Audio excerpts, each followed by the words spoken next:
Welcome to the Out There channel, live stream 370. Today we're just going to cover a UFO topic, not debunking or video analysis, on aliens, the greys and the mantis. Hopefully it won't be too long, but we'll see how it goes.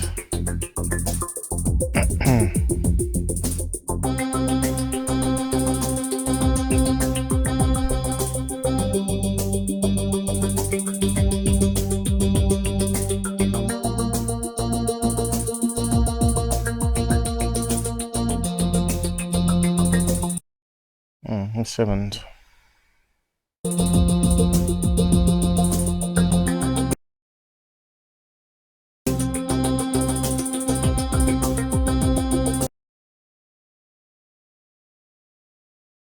Something strange going on.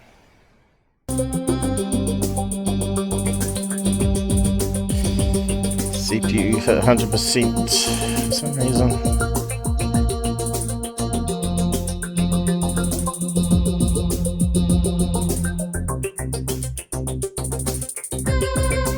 So we're talking about those today, the alien greys and mantis.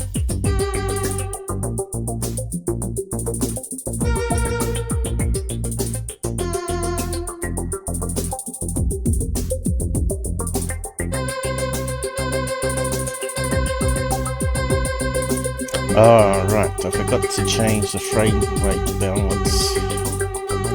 So it's using more CPU. It's on 25 frames per second, but this laptop can only really do 15.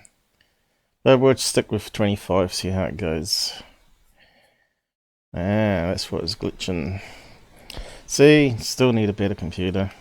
Good to be back. I'll be back. Okay, so if you join in the side, you know the rules by now.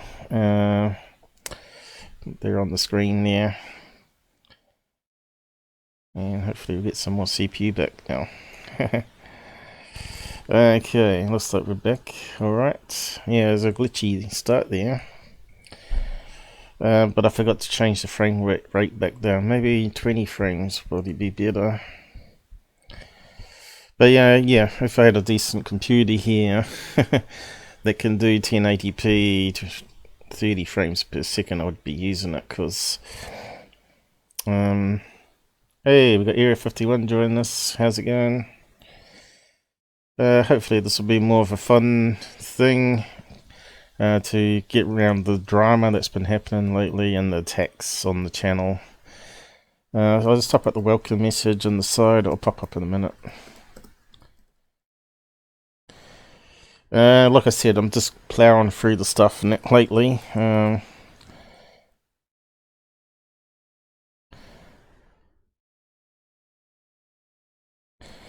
And there's plenty to cover, of course, and plenty of projects I have to work on. Shame I can't duplicate myself and work around the clock. So the first one is the aliens. Well, actually, we'll start off with the UFO news. UFO news, TicTac, and the aliens. Well, the main aliens, anyway. If I could type it up. Aliens, greys and mantis. They're my two favourite ones, anyway.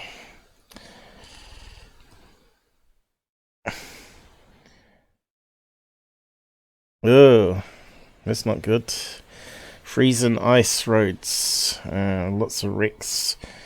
So that means you're going to be busy today then.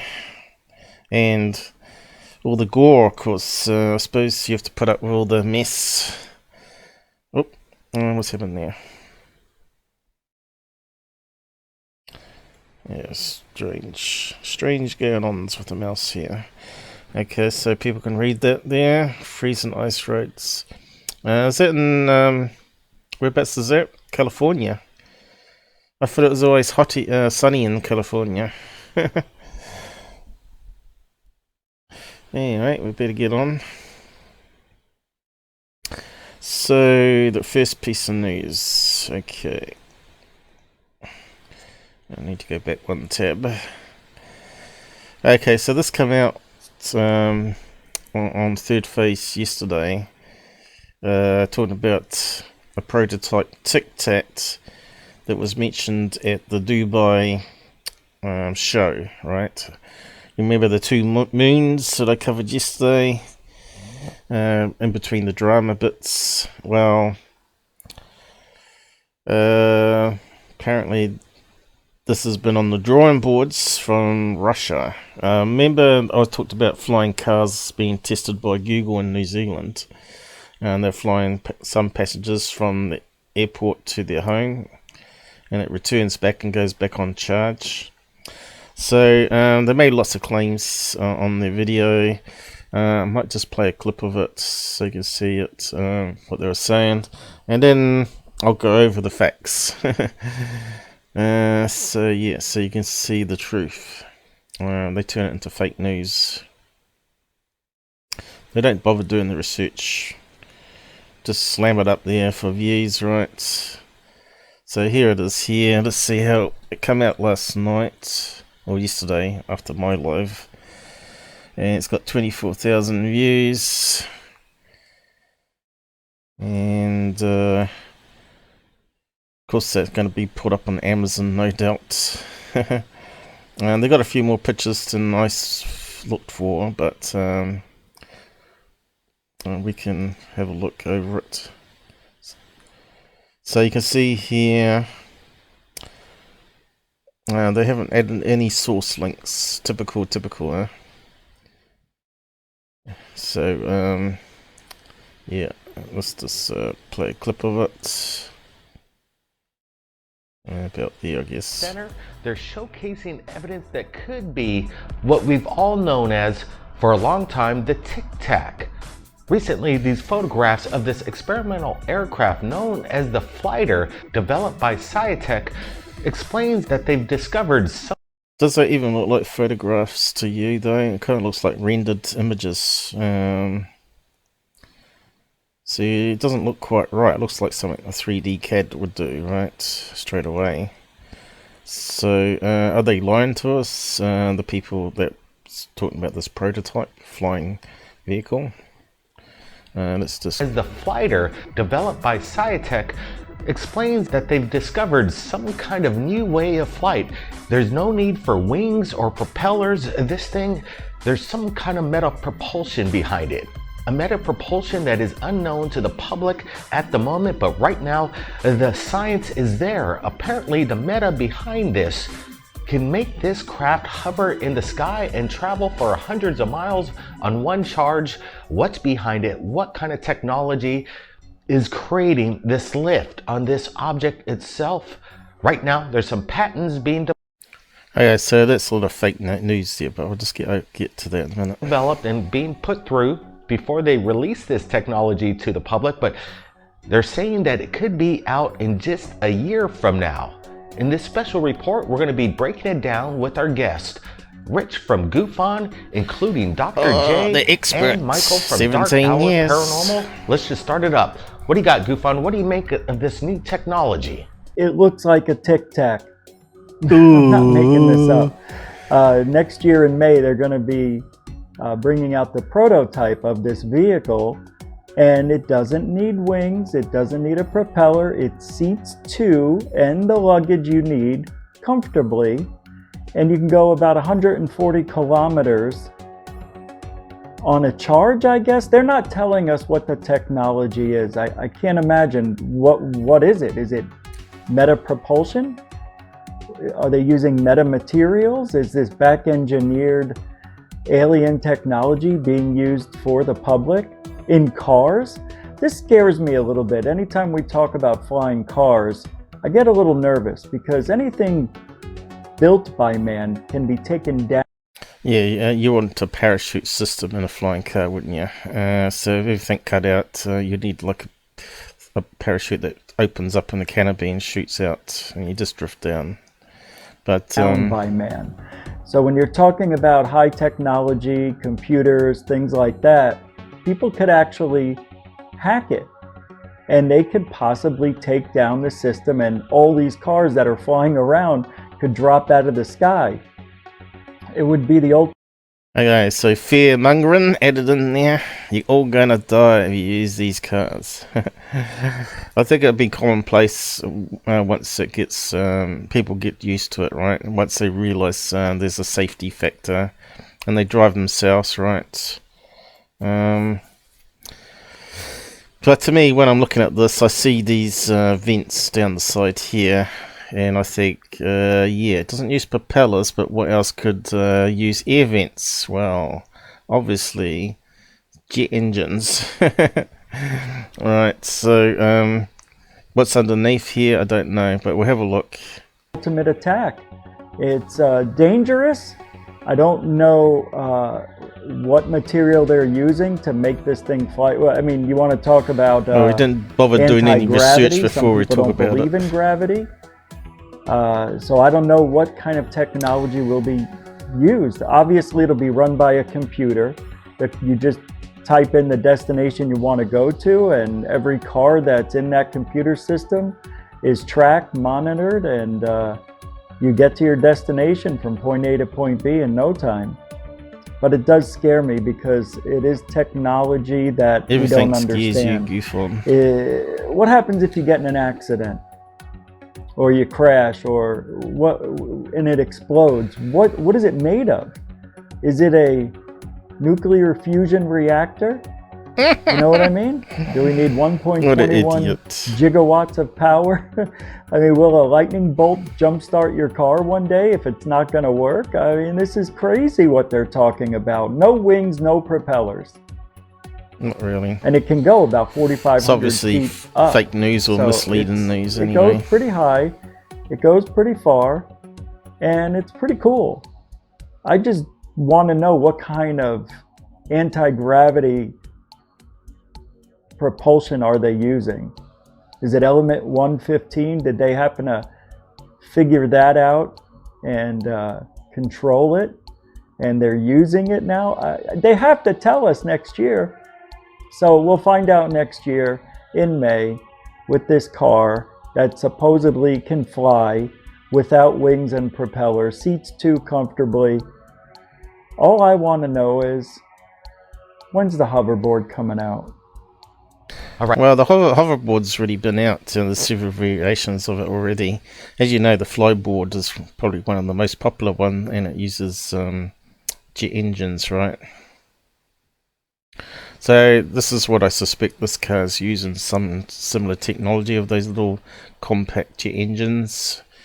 Can't imagine responding to a flying car wreck. Somehow I don't think they'll ever be wrecked, right? They'll be parachuting. Simply the computer will glide it down to a field or something like that, probably. So what was the height they said there? Did they? I think they got the information wrong on the height as well. Have they got? Let's just have a look in the transcript. Because they don't give us a list of the facts, right? They don't run it down for us. Height.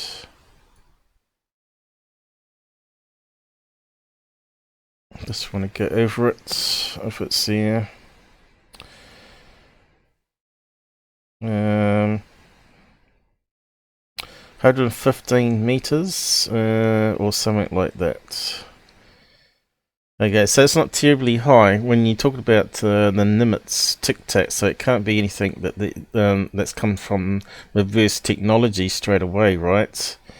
Doesn't make sense. It can only go up to 1.5 kilometers up. Is it meters or feet though? I have to check out the article. So there's only one reference to height there. I'm not too sure. Flying. If there's any other references. You remember that jetpack thing that was flying? That was at 6,000 feet.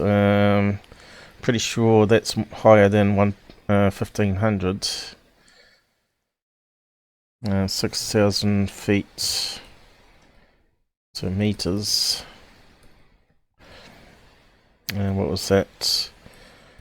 Slightly higher. Almost 1800 plus. So it's higher than the car can go. So what was that object at 6,000 feet? I mean, obviously it probably can go higher than that. That's what they recorded it at, right? Flying. Let's try altitude. So they got some information right and some information wrong. And just close that down there. And of course, I did a research, a reverse image search. I'm not sure if I can do it here, but let's just try it. And I tried to find the earliest report on it. And I think it was just that site at the end here. Look, it's only one that's come up, right? So this is how you do research, right? See how many places are reporting the same image. And I just took a still from Third Phase's video, and it's easy as peasy as that. So it came up with this Russian site, and we can translate it. Which I got it in the tweet anyway, but I'll post the tweet down the side. So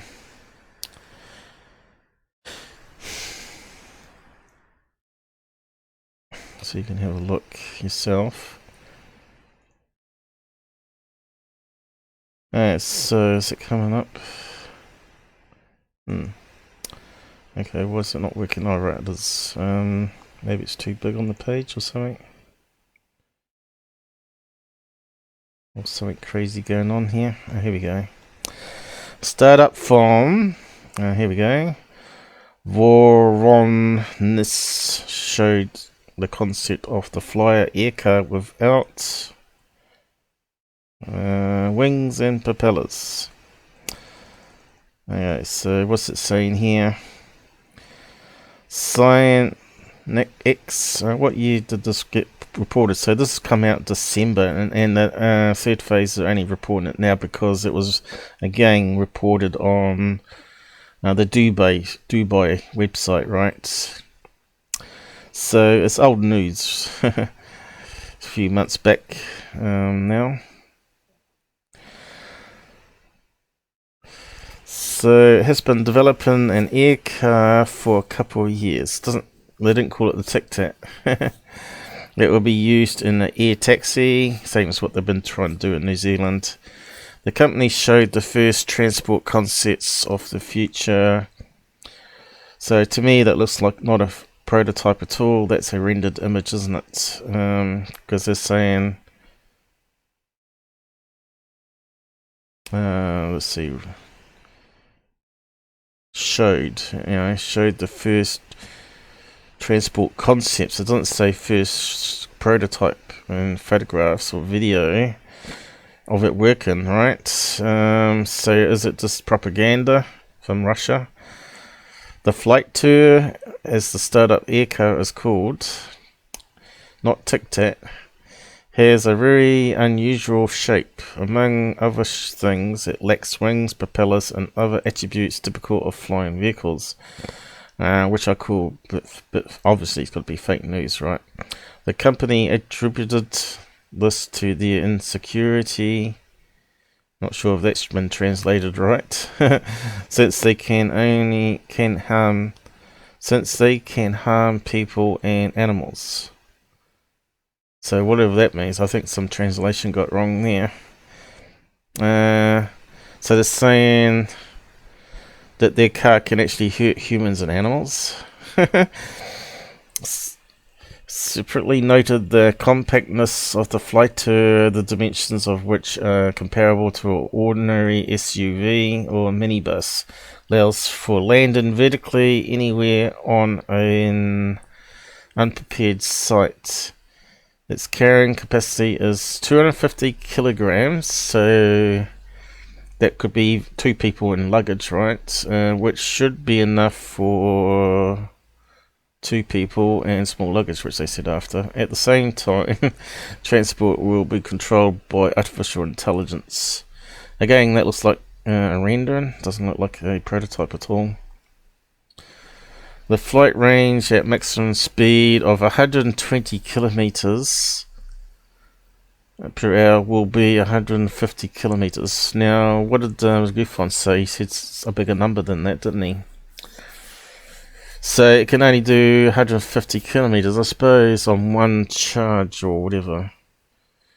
But keep on reading. The same time will be 1 hour. And the time will be 1 hour. The maximum altitude that the Flyter can climb is 1,500 meters. The company claims to be... Oh, what's this coming up? Claims to be environmentally friendly with a hydrogen fuel cell.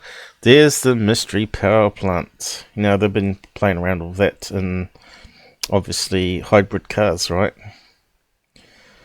So what's a hydrogen fuel cell? Obviously, it splits water into oxygen and hydrogen, so it's quite explosive, right?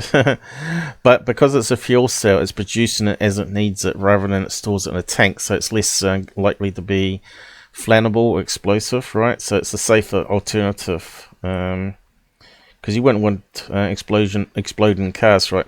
At the moment we've got LPG, which is like that, right? They can leak, and you've seen when they go off in trailer parks, as the Americans call it, or caravan parks as we call it here. It's like a big bomb. Eliminates carbon dioxide pollution because it's obviously hydrogen and water. However, it's not yet been explained how this will be implemented, what exactly will allow the Flyter to take off, and thanks to which it will be able to hold and maneuver in the air. Okay, so I've got some ideas looking at the picture there. How it's working. So if you have a look down the side here, it definitely looks like air vents of some kind. Let's see if we can zoom in, and you can see it's got big round port things here at the bottom here. I reckon what pops out is four little jets, right? Either they're inside the holes hidden away, or they simply pop out mechanically and aim downwards, but like a Harrier jet. You know, you've seen the Harrier jets; they can rotate their engines, right? So it's a bit of a lie saying not propellers, but obviously jets have propellers inside, right?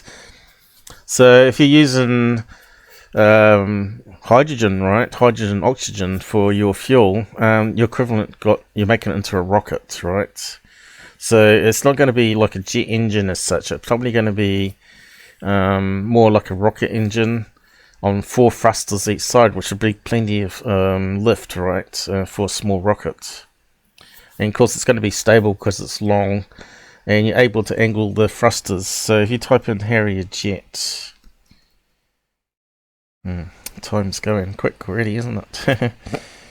They call it the Harrier jump jet. So you've probably seen it on TV, and there's a picture of it taken off vertically. What it does is it rotates its engine around and opens up a little bay at the bottom there, which I think is what they've designed the car on, right? So there's the jet engines that angle downwards on the side of the plane, and then once it's airborne, it gradually moves forward, picks up speed with the wings, and then it doesn't need to redirect the jet engine thrust downwards on these little rotating options here.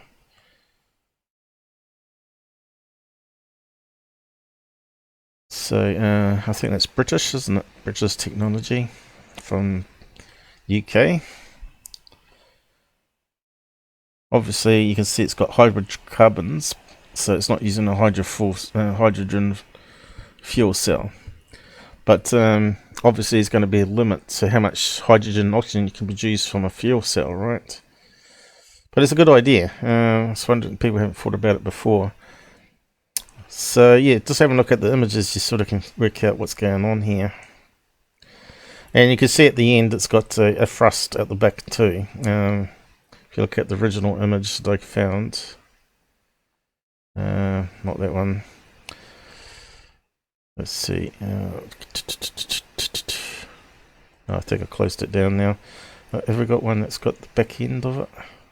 You can see it tapers off, but looks like a rocket engine on the end as well.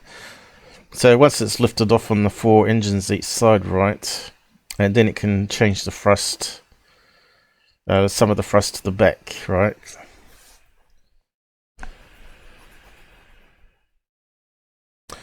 Yeah, so you can see most of the cabins at the front here.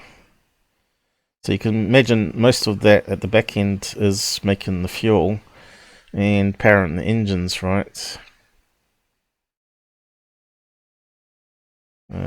Have we got one that shows the back end of it?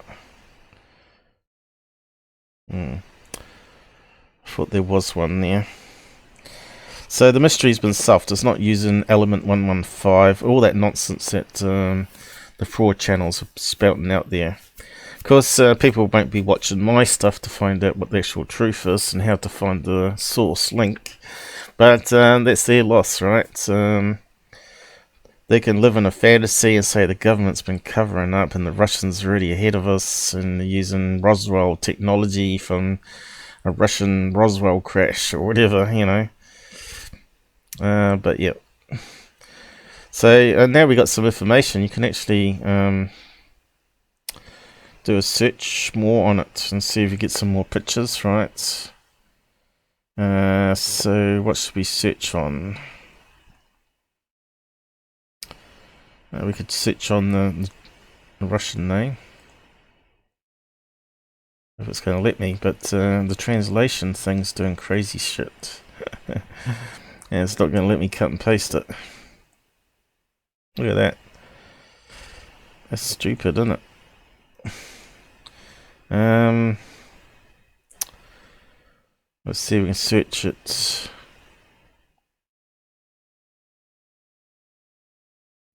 I'll just type it in, see if it will work from here. Von Nets Aircar. Let's see what we can get with other images. It won't let me do it from there. Let's get rid of that.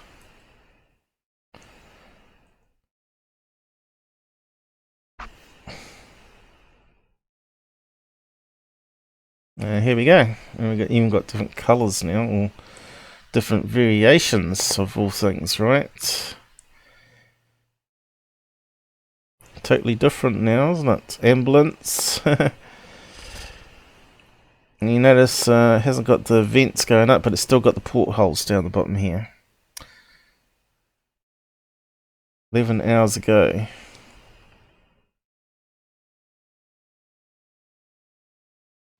And that's all we got.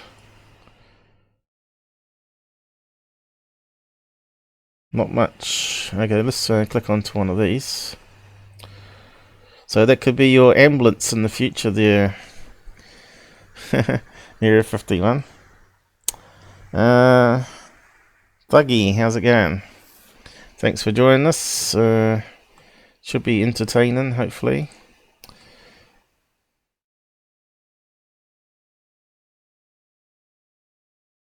Ambulance and police. So why hasn't these got the air vents on it like the other ones? Which tells me that maybe the air vents are not needed. Or they've repositioned it. See how they've got it, the air vents actually in the cross here. And also at the rear this time.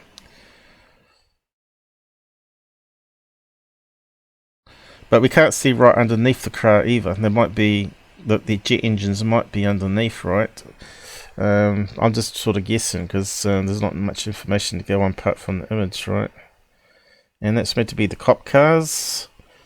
Again, they got the air vents built into the pattern.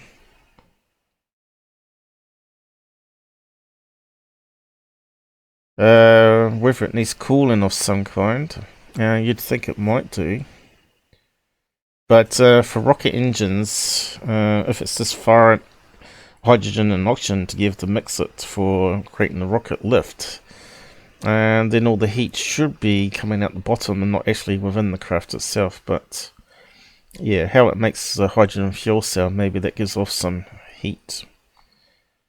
Except, but that's all we got. Still not information there.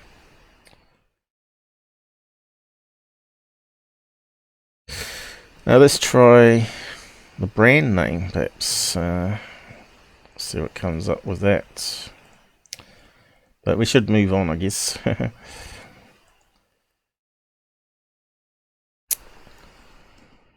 Okay. That's not what I copied, but we might get something. No. Same old stuff. So, again, it looks like rendered drawings, right? It's not actually a prototype. Let's see. Let's try one more search. The Flyter.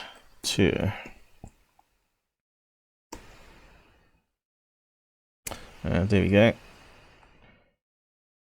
Science X Flyter. So we've got a bit more here.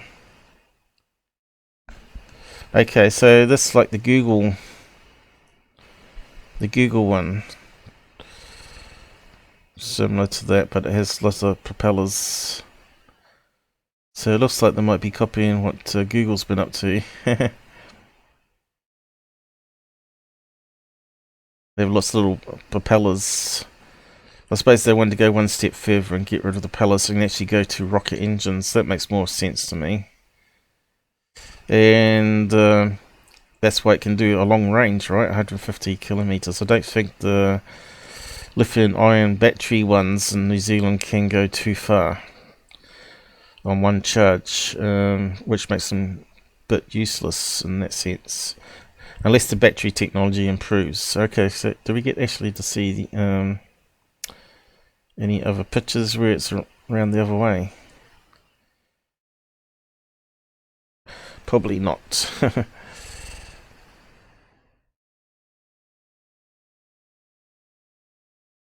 Well, that one's got quite a lot more write-up on it, and it's in English at least. It's a normal size parking space. Main operating system, cloud system. What happened there? It loaded some more.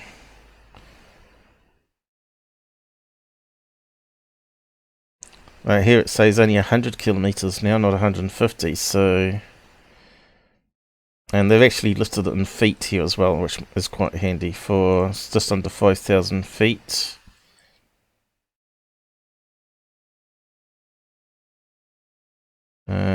Compact, clean energy. Being really moved by a gust of air. But it doesn't talk about parachute system, does it? Cloud system will allow all systems to interact with each other. Yeah, unless it all goes down.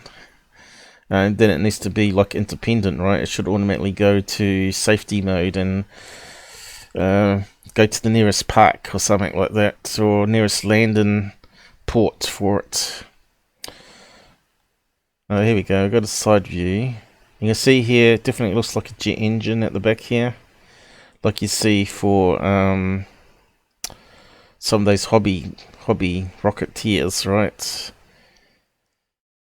So it must have a normal cone shape mixing unit here, which we don't see. So this might actually not actually be air vents. That might be where the jet engines pop down. And these might actually be LED light pattern of some kind, right? You think they'll do the whole site so you can do advertising, right? Just do the whole pattern across. If that's LEDs, then you can make money while it's flying around too as advertising. That'd be like Blade Runner. So yeah. So I might just post that link there. It's probably one of the more useful one we've seen. It's got everything here listed, all the stats, right? Tells us exactly. So here it says electric motors unknown. That's because it's not using propellers unknown. Hydrophile cells, fiber composites. So that makes it light, super light, but very strong. Retractable quad-legged landing gear. Well, you want to take those upwards because it'll create wind drag, wouldn't it? Doesn't say anything about parachutes still there in that list. Hybrid electric. I don't think it's going to be electric somehow, unless it's converting hydro fuel cells into electric to drive maybe jet engines. Kind of seems a strange way in doing it, when it would be best to make a thrust from the collected gas.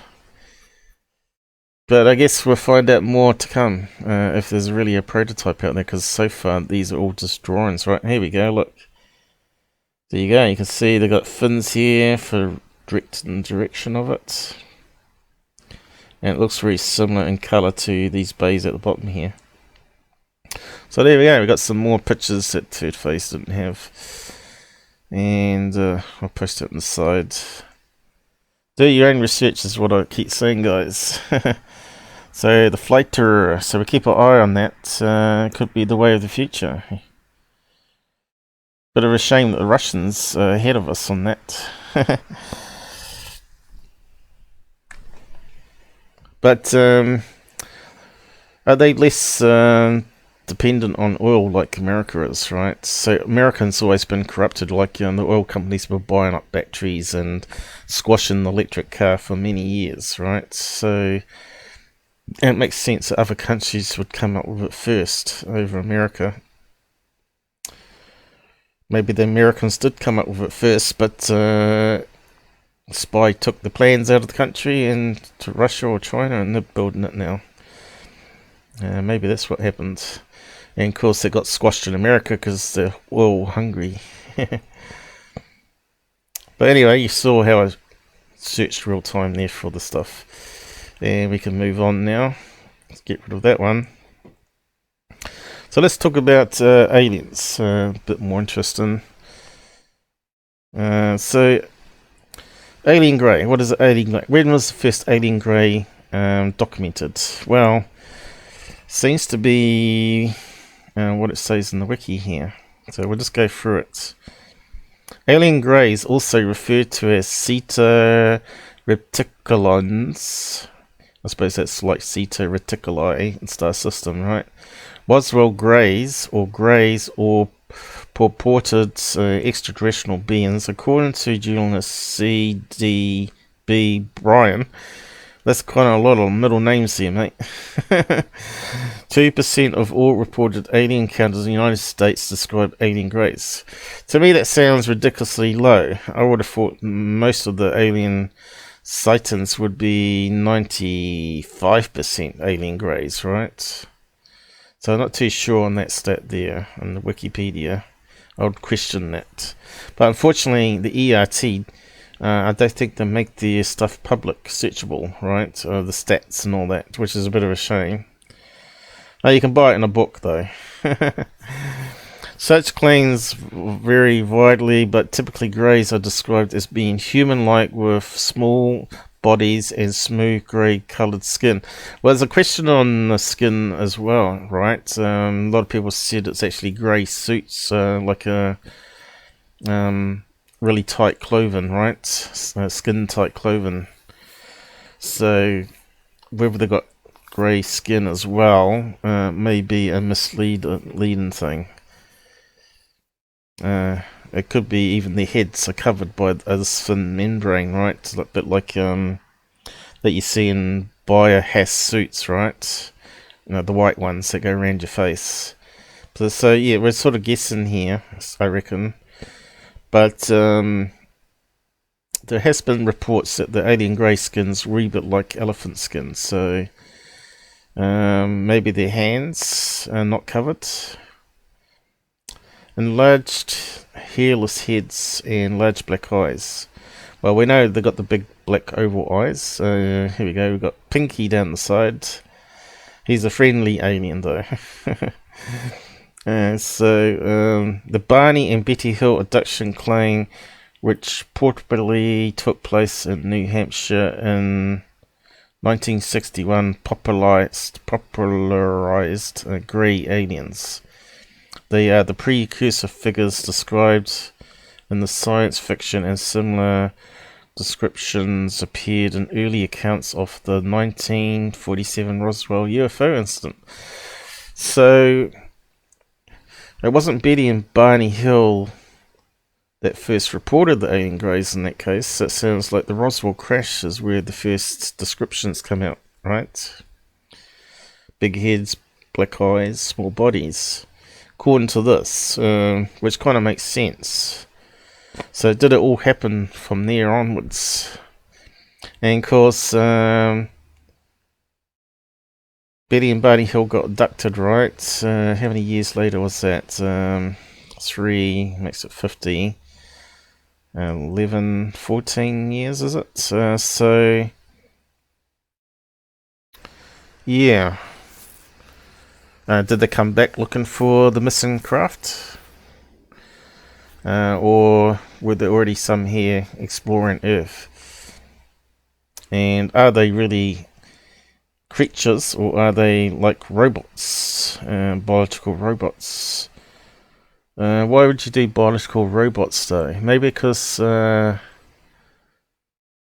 more flexible, I guess, and would be lighter. Because if you made it all from metal, and of course it might also take less energy to move them and stuff. So yeah, there might be some benefits in being biotechnology. Or it might be just that, like we have implants in our system, right? Humans are now putting implants in to be able to control the TV, like they got remote control built into their fingers and stuff, you know, and credit card numbers and all that sort of stuff. And they can sort of program it through Wi-Fi, through radio signals, which into the skin, and programs the chip, or updates the information or stuff. So yeah, the grey was emerged as the architectural image of an intelligent non-human creature, as well as iconic trope of popular culture. So it goes on a wee bit here. Greys are typically depicted as grey-skinned, diminutive humanoid beings that possess reduced forms, possesses reduced forms of, or completely lack external human body parts such as noses, ears, and organs. Their bodies are usually depicted as being elongated, having a small chest, and lacking in muscular tissue. Definition, as they say. Legs are depicted as being shorter and jointed differently from humans, with limbs proportionally different from a human. So, yeah, I'm not too sure how they move. Whether they're like double jointed or whatever. Greys are depicted as having unusually large heads, blah blah blah. So we already know all that.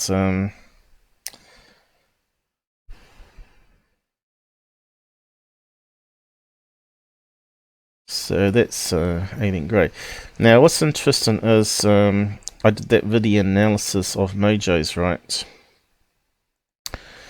And he talks about the encounter. I'll just play the clip here because it was like a 5-hour stream, right? And people dropped in and out all night long, and it was like a big topic where, I don't know, must have like 10 people on at one stage. Mojo was here answering all the questions. So yeah, we'll just play it from where he comes and joins us about an hour in, and have a listen to the story about how he's crossing the river and he bumps into one of the small craft that comes from the mothership. Yeah, make sure it's loud enough. Go on, Google.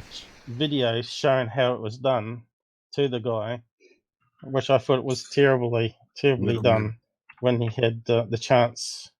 And also, he did an interview with Mike Barra, who also has been caught faking videos for his book and videos. He did a thing called The Pyramid on the Moon, and if you Google, you can find a big article on it. I don't have it handy, but he exposed Mike Barra badly. But on his interview, if you go and watch it, it's on his website. I don't know if I still got his link ups. I was talking about Mike Barra the other I've got day. his site's still up here. If you search all his videos, you can find stuff that people were saying. I thought I had it in the right place there. Right, we'll just get to it. I think it's around about here somewhere. Know about. No, we could specifically stick with the one you analyzed with the creature. Even the creature that you analyzed, that wasn't discovered for many years after the original video was posted. And other videos, I did analysis.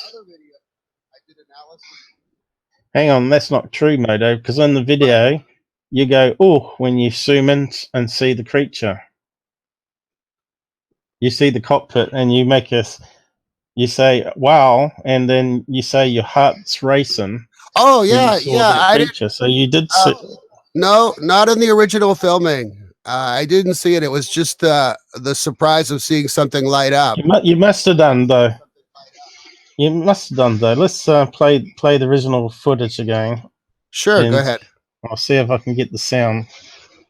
Because that's not lining up with what you're saying. I know it's been like, 6 years, 7 years. So, details in the head can go wrong.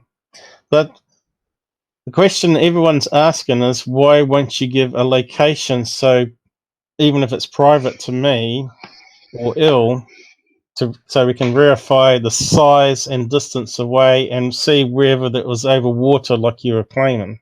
So why can't you give us a location? Well, Paul, you know that I had a lot of trolls on my channel trying to find my location. And also I was concerned about nefarious deep state players that might try to come to the location and do whatever they do.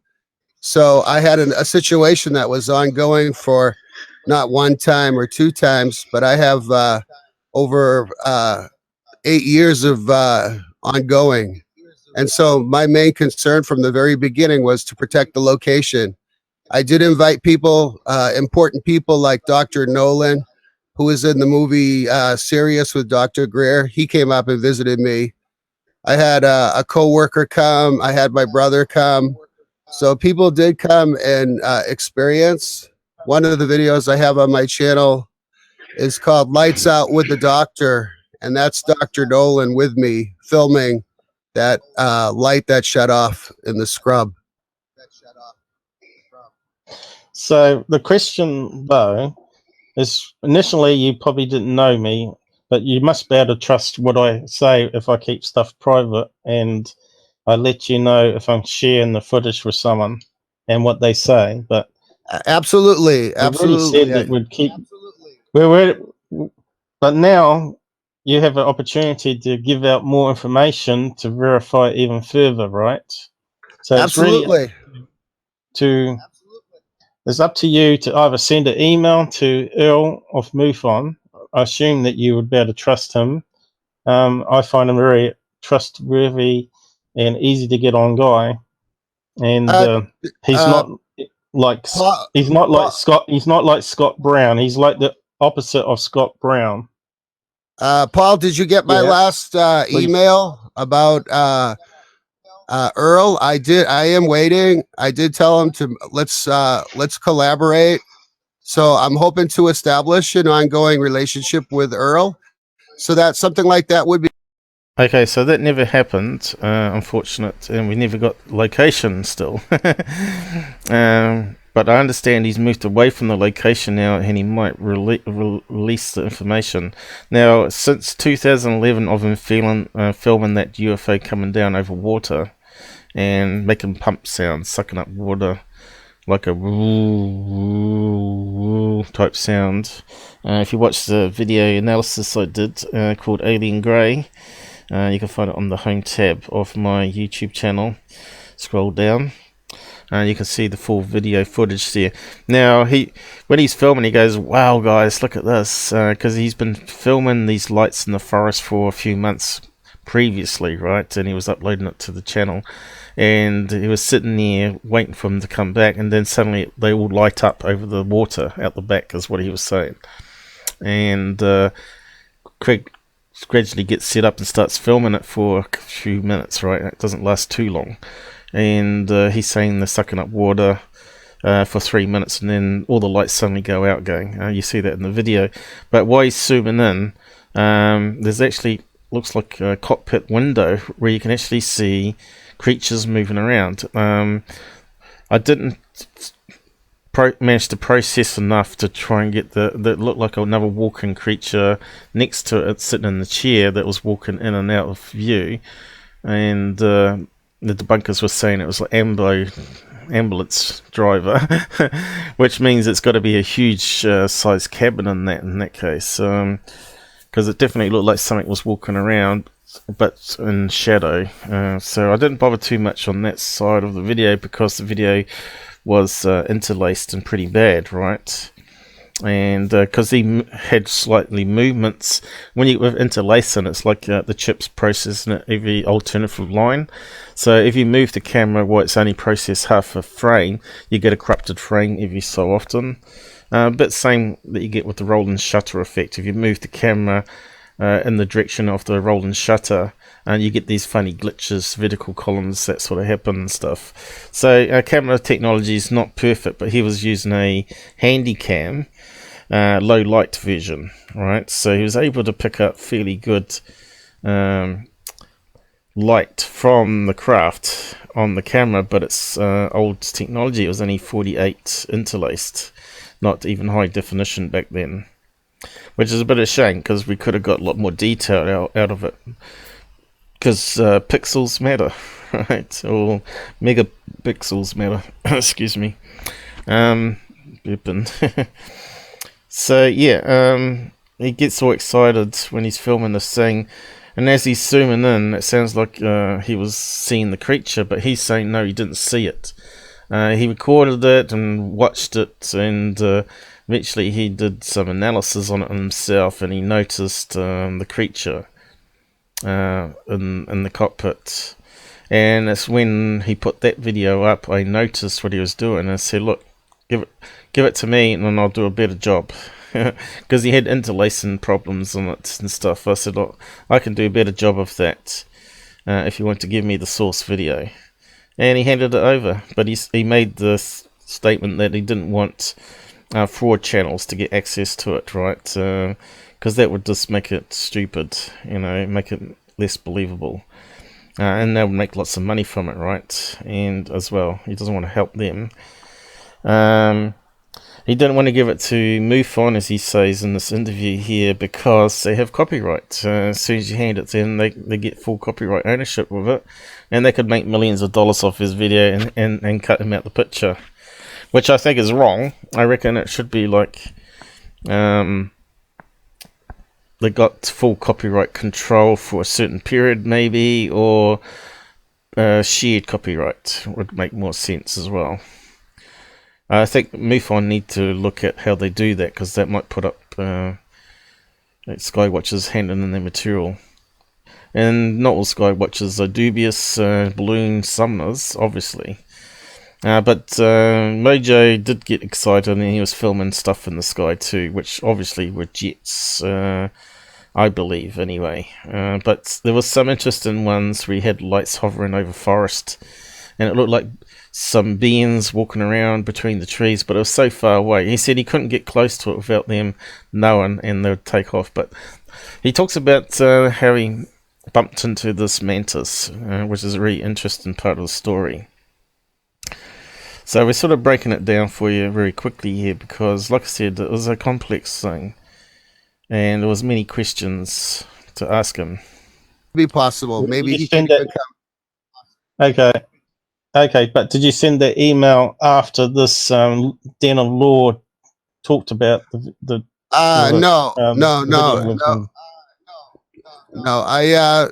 I sent an email to Earl, and I sent you the copy of what I wrote, and then Earl responded saying that he's busy as a nurse and that he'll review my message when he has a chance, and that was the last I heard. Okay, the last I heard from Earl said that he sent you an email asking for that information on the video, and one of them was location, and he didn't get anything back from you. No, he did get that email that I sent you my response to. That was the email. But it didn't have any location in it, did it? No, but it had my explanation why I wouldn't produce the location, but that I wanted to continue on and collaborate. But if you want, how can anyone hold the torch for Stephen Greer when he's an obvious phony?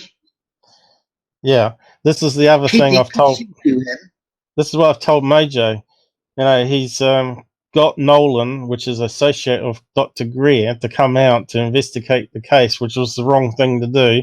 He should have just reported it to MUFON, where they would have sent out investigations to do radiation tests and take photographs in daytime and see if there's any physical evidence left behind, because that's what we're after as UFO people, is physical evidence to back up a video claim. But now it's 7 years old, we're not going to get the information, but we can at least get a location and overlay it on Google Maps without giving away his actual location or his hot spot where he goes UFO hunting, to say, well, this proves the location. I'm actually, Paul, wondering why location is so important, because what I have is a history of continuity in my video archive. And I'm hoping that people can look at the video, analyze it, and not need a location, since that was one of my main concerns from the very beginning. So I do wonder why location is so important. The famous Canadian Guardian footage, it's called, it does not have a location, and it's a very famous. Okay, so that Guardian footage I debunked a few live streams back, right? Turned out to be a combine harvester and some truck lights, right? So that mystery is solved there. Of course, that was the whole problem. There was no location, so you couldn't map it up with a farm next door or a paddock and stuff. So location is important for that reason, to be able to prove distances, size, and ask people around if they saw anything else, you know. But the way you see that happens in the film there is totally invisible. The craft is totally like it's blacker than black, right? Blacker than night sky, and any light seems to not reflect off it, but is absorbed into the skin of the craft. It doesn't bounce off normal light off it when they got the big spotlights on. So how he faked that, which is like people were saying, without having any reflections of, you know, even black paint on cars can be very reflective, and you can see the moonlight reflecting off it and stuff, right? So yeah, I don't think the debunkers have actually debunked this one. It's just a shame that only I have taken it seriously and done a non-biased analysis on it. To see, you know, if I thought it was a fake, 100% I would have said so, you know. You know me now. You've seen all my videos and debunks I've done and video analysis.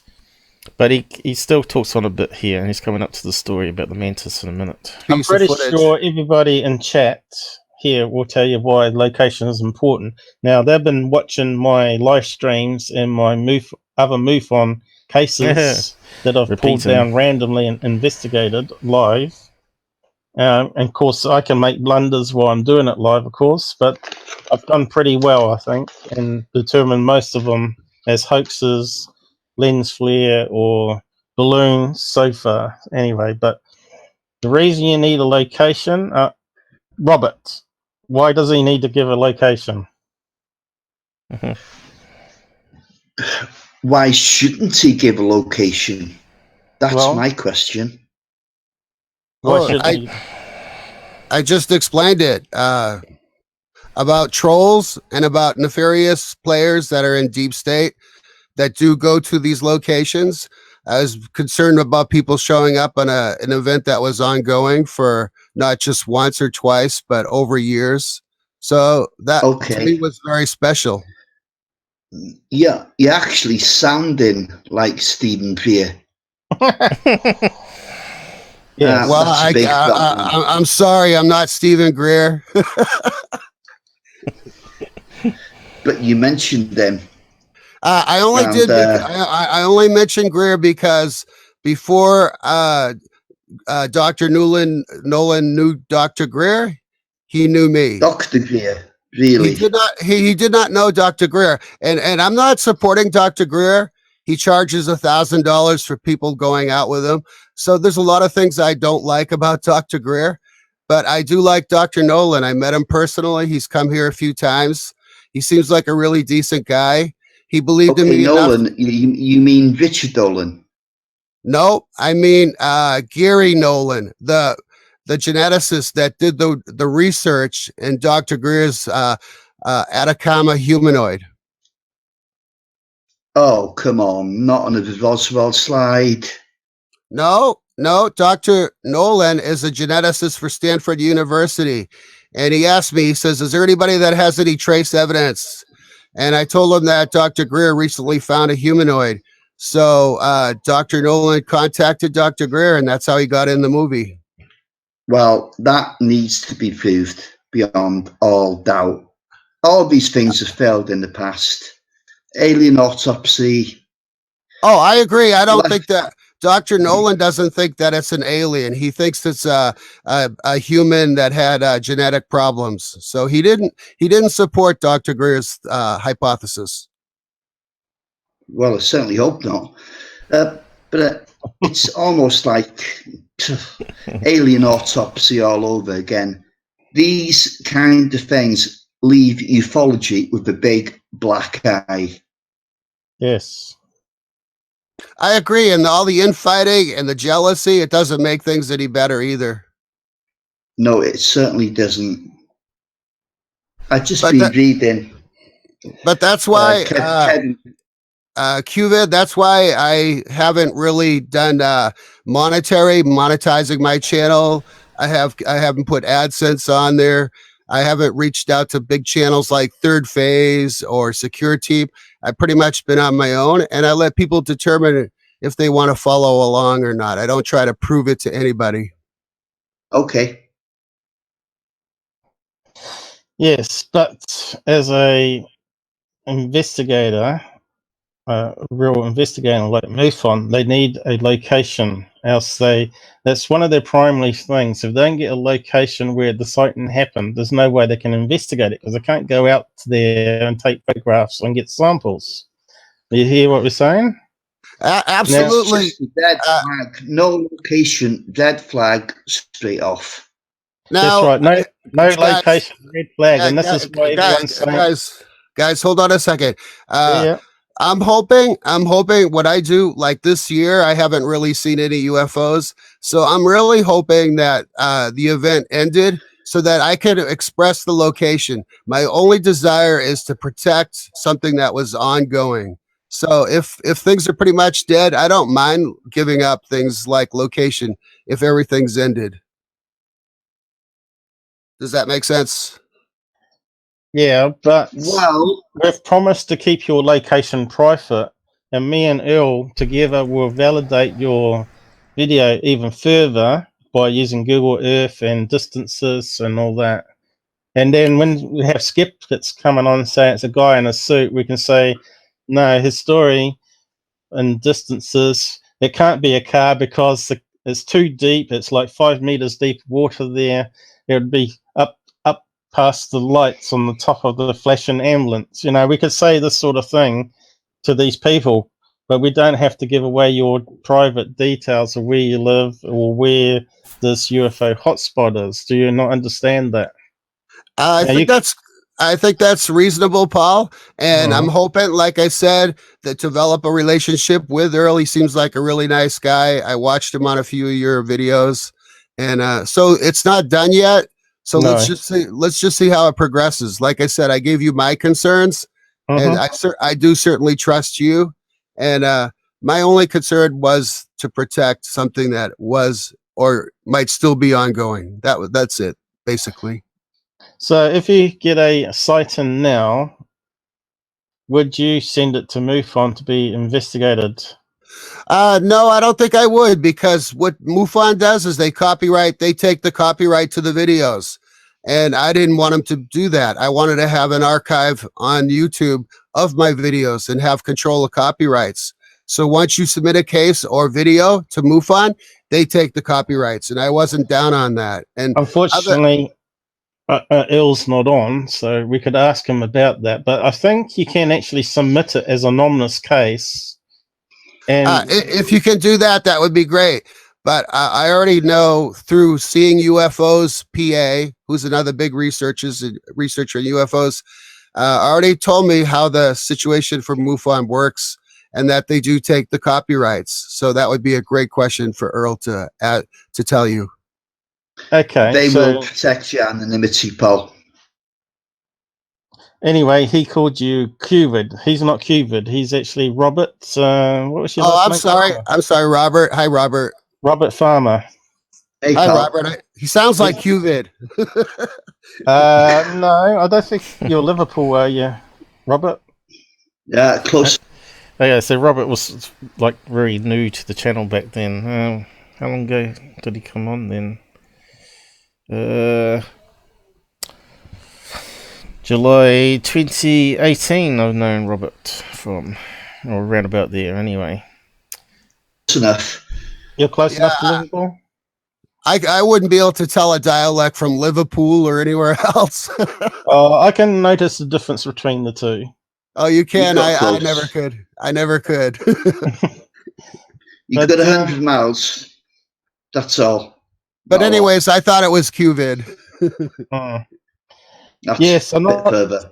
really sure about MUFON and copyright and whether that you can keep the copyright or not. I would But check on that, Paul. I would check on that, Paul, because I was told otherwise. but you're not making money from it, so why would you want copyright anyway? I was hoping that one day, maybe this is a pipe dream, but I was hoping that one day somebody, a big researcher with a name, would want to take the copyrights and make a big documentary out of what I had. And so I just wanted to keep things clear for that to happen.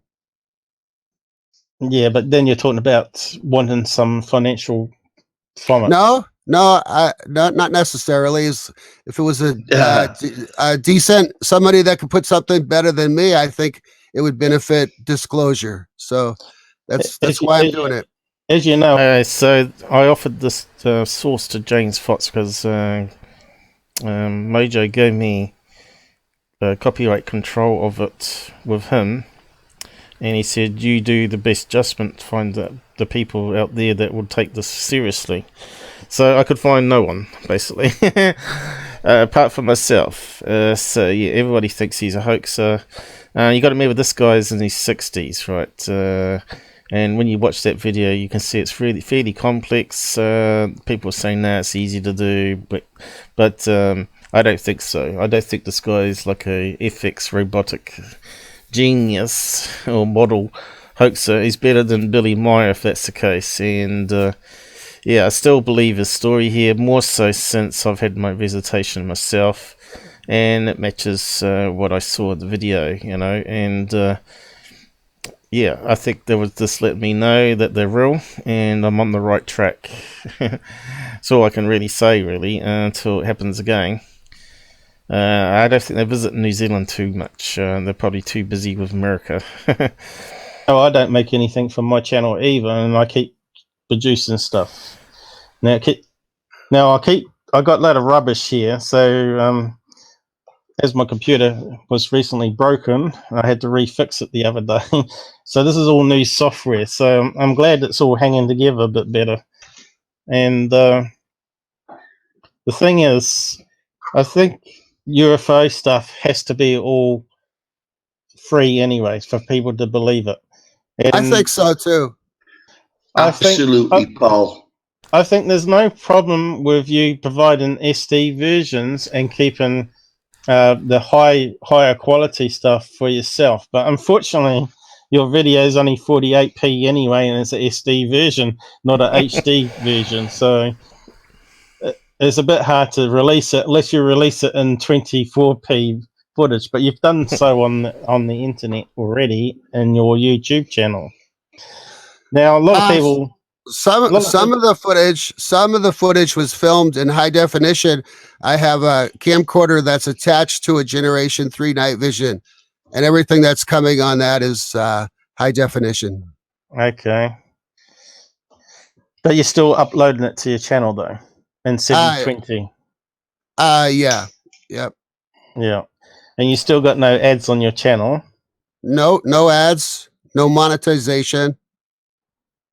But aren't you really, is YouTube really copyright though? You know, people can still copy it and share it amongst themselves, right? So yeah, they do. People do. It's only like a, I don't know, a word that you can get a video taken down if someone puts it up on YouTube to try and make money from. Like, say, Security 10 pinched a video and put it up on the channel.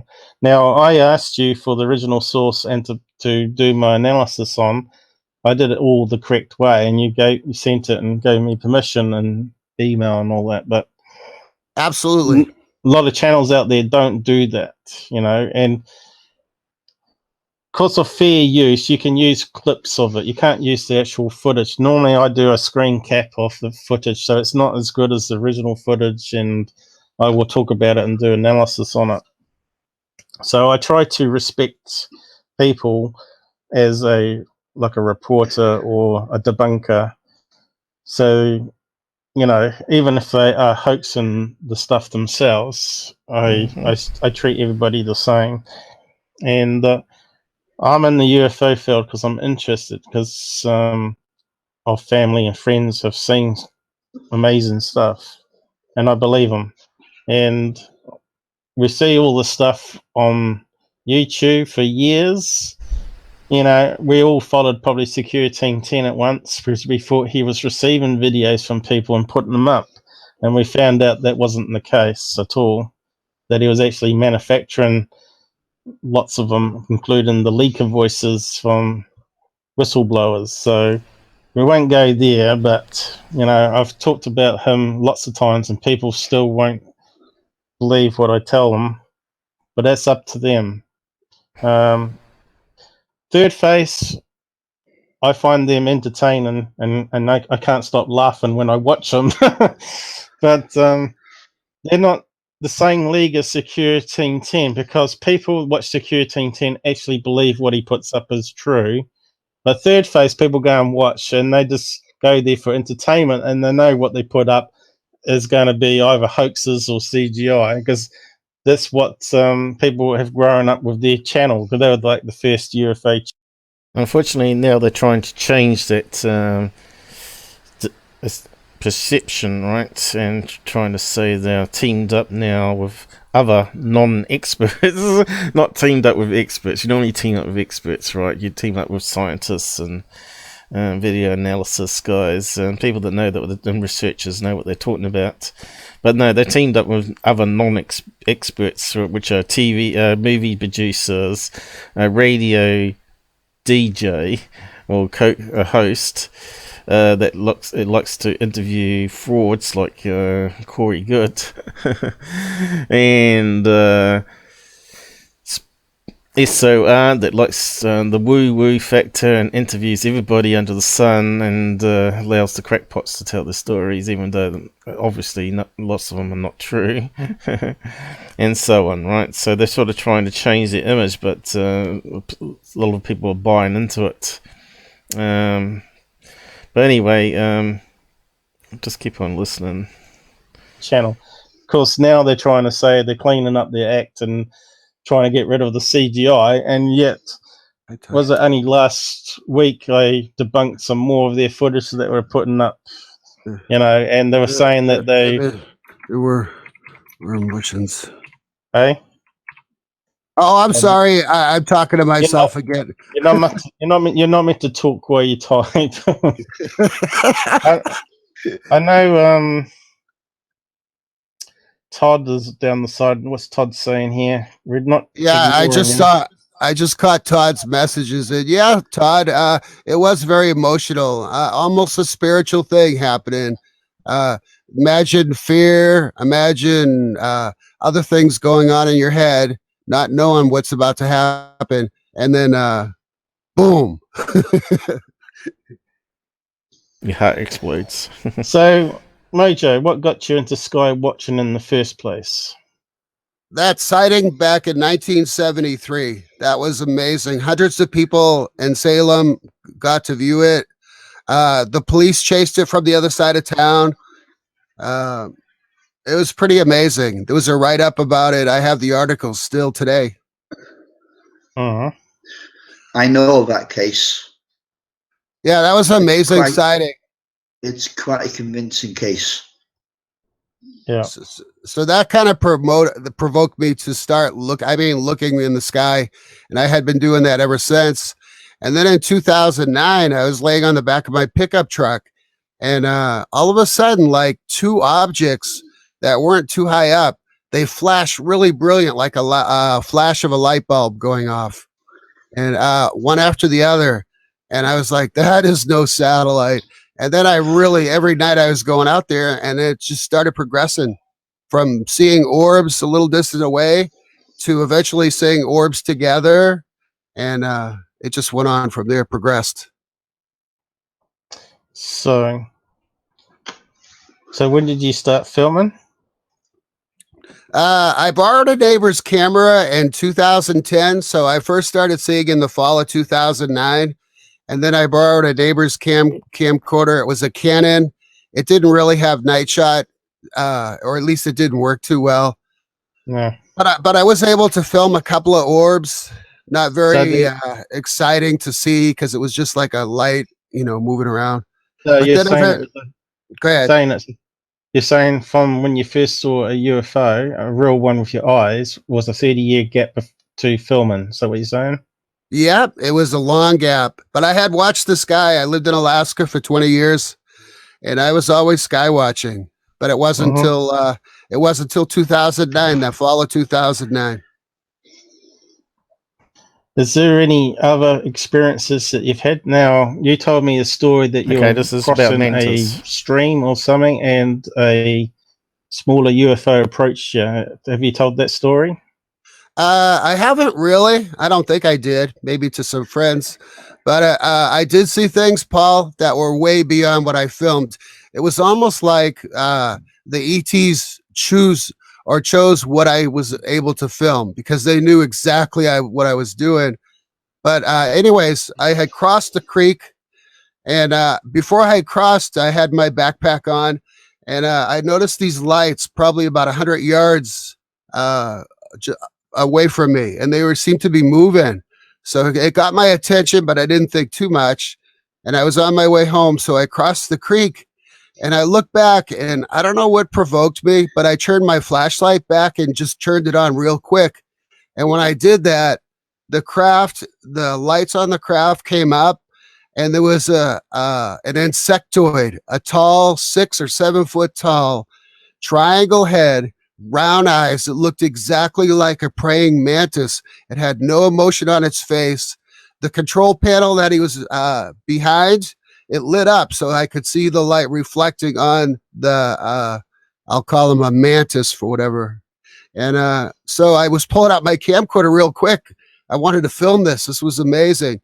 And just as I was doing that, the lights went out. That happened a couple of times. That happened more than a handful.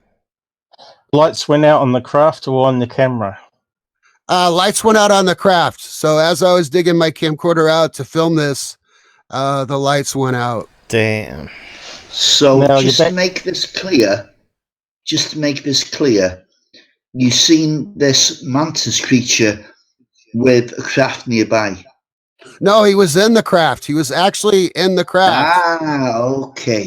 And the other thing I noticed about that, because I stopped and looked really intently, it was probably by 50 to 75 feet on the other side of the bank.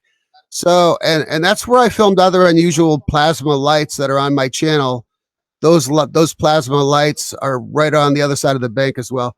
But anyway, what I recall and what sticks in my mind the most is the emotion on that mantis. There was none, zero. I mean, he just had a deadpan stare back at me. And so I thought that was interesting that he didn't wave, had no emotion. Just the lights came up inside the craft enough to illuminate him standing behind this, must have been a panel at waist high with reflecting light on him. Oh. A panel, like a portal or a window, or No, like else? a panel that had controls on it, like a desk, like when you're sitting at a desk. It looked like whatever was in front of him was lighting up enough for him to get a reflection so that I could see him. Okay. Interesting. So, what's There the were people down this, on the side chat reckon to that part of the story? Do they have any questions on that bit? Todd? No, Todd didn't put anything out for a bit on the Yeah, I'm just sidebar. asking him now. He can type in and ask some. So we'll probably leave it there. You can listen to the full 5.5 hours of this panel. Basically, it just went on all night long. People kept dropping in and out, and we kept repeating the story and just going over things. To me, he seems really sincere and credible. He didn't sound deceptive. It was really prompt on the replies. He answered everything we threw at him, basically, as you could see in the interview there. But that thing of the mantis was the. So there should have been more questions there. Obviously, it was sort of cloaked, right? He didn't see. He sensed something was there, turned around, shined the light, and then the mantis did something on the panel, which lit up the cockpit, right? But like his original video, if you have a look at his original video that I analysed, it's on the main home tab called Alien Greys and UFO, not clickbait. To me, this is the only footage I've really believed. But even though I've given him quite a hard time over the years and saying, do you want to come clean to say you hoaxed it with people? Still, no one has come forward since 2011. No one has outed him. No one's actually approached me saying, yeah, that we helped make that or anything like that. So that as time goes on, that footage becomes more and more credible to me. It's just a shame because of the copyright thing, and he didn't hand it over to MUFON, that it could have been like the smoking gun case. But this is back in 2010 to 11, right? Which is the same time as Chase. When she went out to the farm, right, and the TR-3B flew overhead and all their gear died. So that would have been like smoking gun evidence too. So if MUFON could find footprints or whatever, because it looks like the creatures may have been outside around the edge of the swamp, walking through it. If you have a look at my video, it also looks like there's a mantis that's approaching him. Because he was shining the torch. I think they knew about him, and they saw him as harmless, and they sort of kept him at a distance, right? So obviously they got patrol craft that are cloaked when the mothership or whatever is down with the alien scientists exploring the woods. Now he's got some videos on his channel which are very pixelated and far away shots. He said whenever he got close, all the lights would switch off. So they did know he was there, and they make it very difficult to film. Now, whether they couldn't corrupt his videotape like modern phones and memory cards, I don't know. But certainly the older technology was less corruptible, wasn't it? But yeah, this is really what the story I wanted to point out, though. It's a really good case. like I said, you just got to go and watch the full video on the channel. I'll just close that down there and move on to the next part of this thing.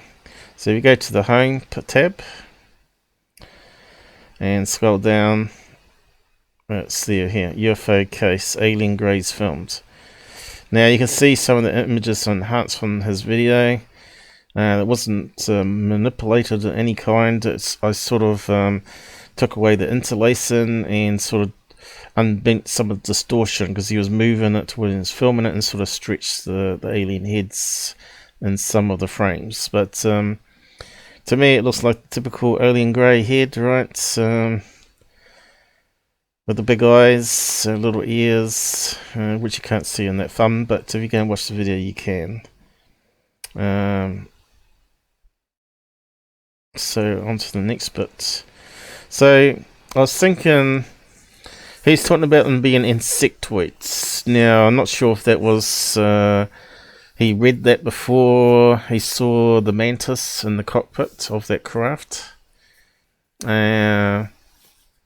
He also talked about the skin being like translucent and stuff like that. So to me it looked more like it was a absorber, you know. It's like if you're trying to torch it, it doesn't bounce off any light. It just absorbs all the light, so it never reflects. I think that's how it works. But here's some abduction drawings. I'll just make it into full screen because it's quite interesting. Hi, Spot Horizon. Haven't seen you around for a while. I think he's left again. So, as you know, a mantis is 6 legs, right? And I thought, let's have a look at abduction pictures to see how many limbs they have. And from what I'm seeing on most of the images here, we'll just go through them. They mean to be like bipedal with some hands with little claws on the end, which sounds very much like the Pascagoula alien with the crab claws, right? So these insects have like crab pinchers on the end, or 3 fingers. That one has 3 fingers, and it's got like they call them insectoids there. But why they call them insectoids?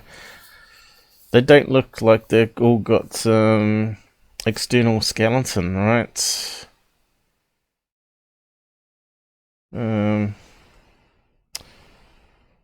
Could be some suit. Could be some it could be a suit with some bulletproofing. Scowls, maybe.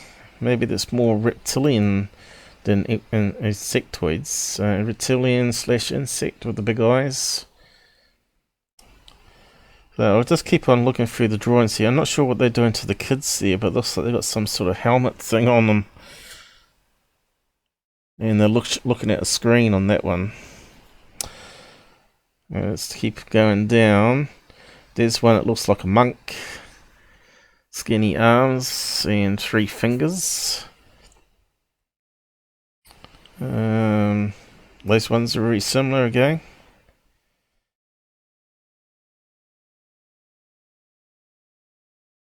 And that one's got 4 fingers.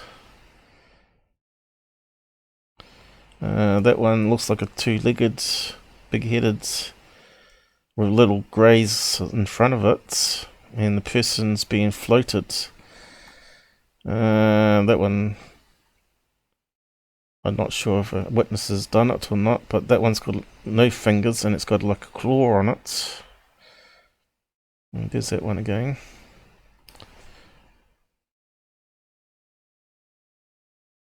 And there's that one again. So these are all from different people. All look very similar, don't they? There's one there. Also looking very same. Here's one that has got the 3 fingers, but that one has here next door to it. But that one's got the claw-like hands on it. So it makes you wonder what's correct with this various versions of these mantis. And this one there, also 2 feet. Walking bipedal.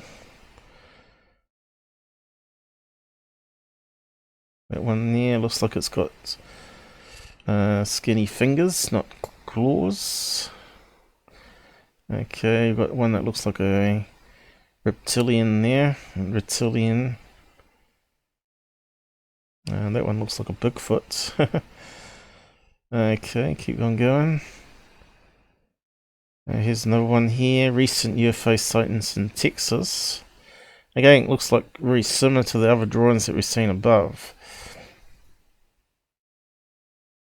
The oval-shaped football head.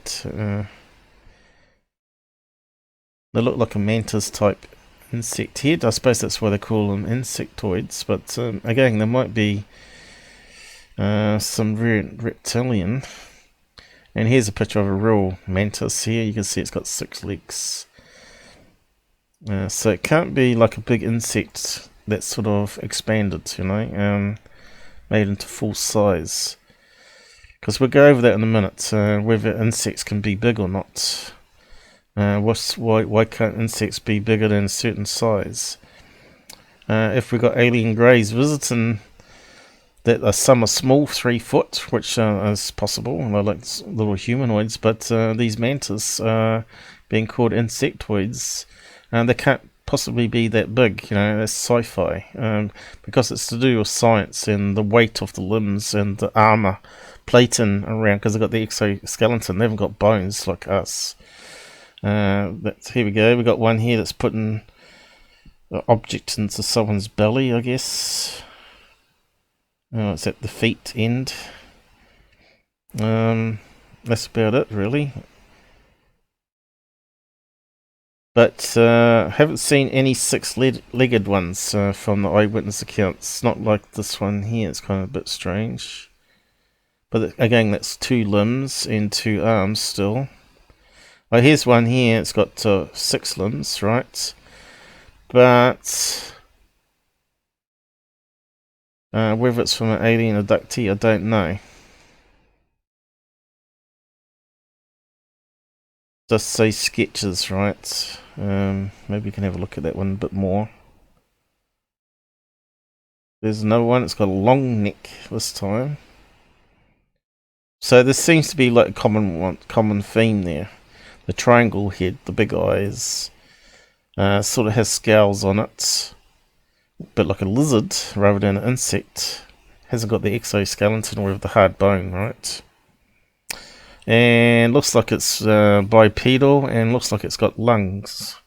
Because insects breathe through the body, through little tubes, right? They breathe oxygen through the tubes of their body. So yeah, fascinating stuff. All this. So where's that one? With the 6 legs. That's the only one I've seen that's got 6 legs. Let's have a look. Does it give us any clue that he drew it like a kid? Does look like a hand drawing.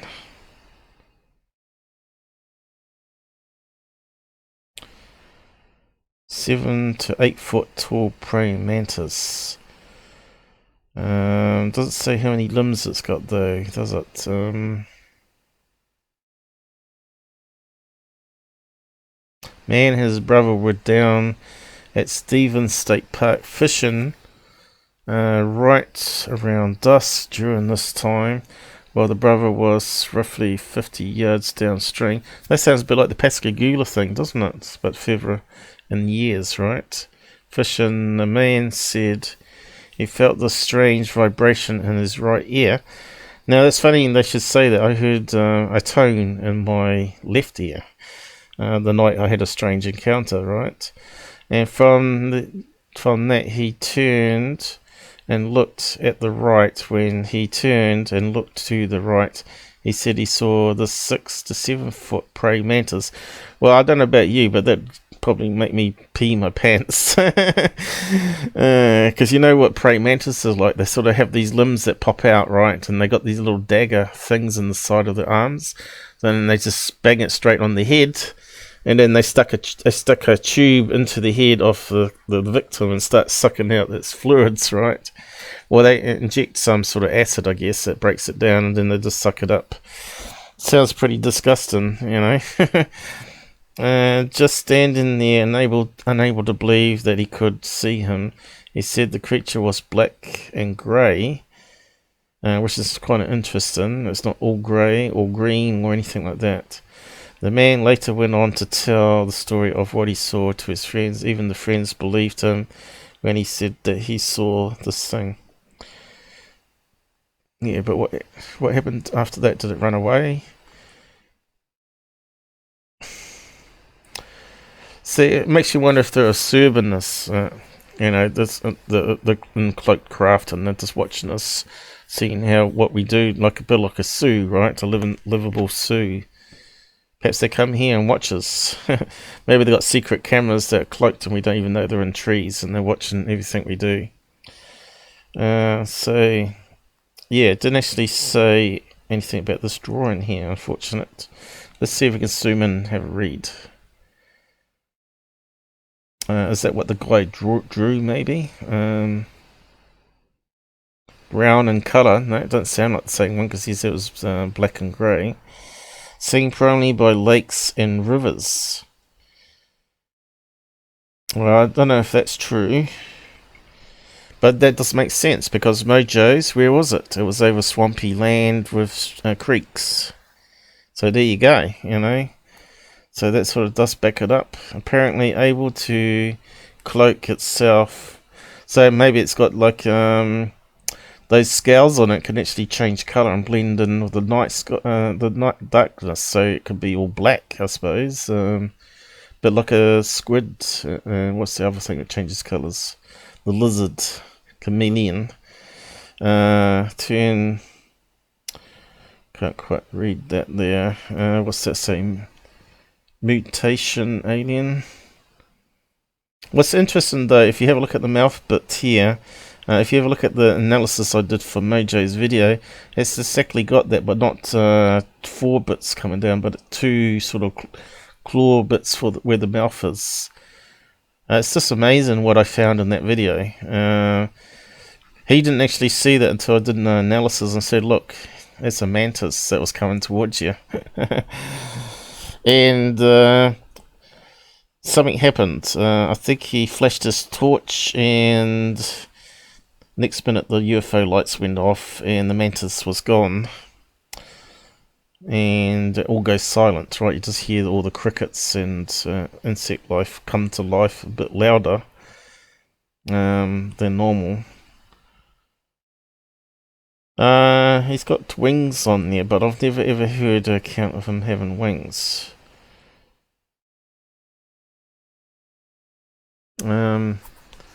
Could make it a bit more scary if they fly around, but mantis do have wings, normal mantis, but here you can see, I can't see the wings unless it folds up in that little bit that's sticking out the rear end here. But I'm still skeptical about having 6 limbs like that. Obviously it can't be like a normal insect, so we'll just go over.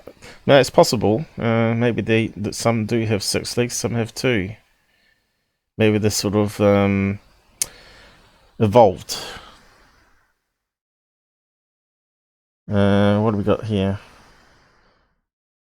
Oh, Claxian Empire. Yeah. So we still got one watching. I thought we had a few join us in. Anyway, yeah, it's good little search, that one. So Mantis alien abduction drawing. Just type that in there and you can have a good look at them yourself. So that brings us to question. How big could you scale up an insect? So I think the insectoid thing is actually wrong thinking, right? So let's see what they're saying here. So we're talking about H.G. Wells' The Time Machine, War of the Worlds, by scaling it up, which means we have to increase each of the 3 linear. For giant insect, we would expect the animal would have stuffed. Okay, so let's see. Just open that one up and read the page. See what they're saying about scaling up. Which tells me that these alien mantis are not like normal mantis insects to me. So what do we got here? Many movie scripts and books have focused on the concept of giant insects. Okay. Let's scale it up. We can learn a lot about the physical limitations on size and structure of the body plan by looking at what would happen if we took a small animal, say a small marine invertebrate or insect, and tried to scale it up to as much bigger size. By scaling it up, we mean that we're increasing each of the three linear dimensions by the same factor, making a larger copy of the smaller animal. If the scale factor is 2, then a leg will become twice as long and twice as wide. The eye will increase in size to twice the diameter of the original eye. We can understand the basic problem involved by imagine a physical animal which we scale up to twice the original size, keeping all the proportions the same. Surface area to volume ratio affects heat gain, okay, and loss and nutrient and gas transport from the environment into the body cells, which means oxygen, I guess. Trying to keep this on the page here. So the spherical body of a larger animal has twice the radius of the smaller animal. The volume of a sphere 4 pi divided by 3 r squared, or r cubed I mean, and the surface area of the sphere is blah blah blah. We won't go into the mathematics. So the surface to volume ratio is 3 over r. As the animal becomes large, the surface volume ratio increases. In calculating the ratio, we have learned something really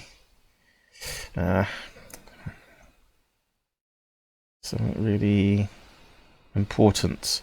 The surface to volume ratio changes as the size of the animal, and it does not remain constant.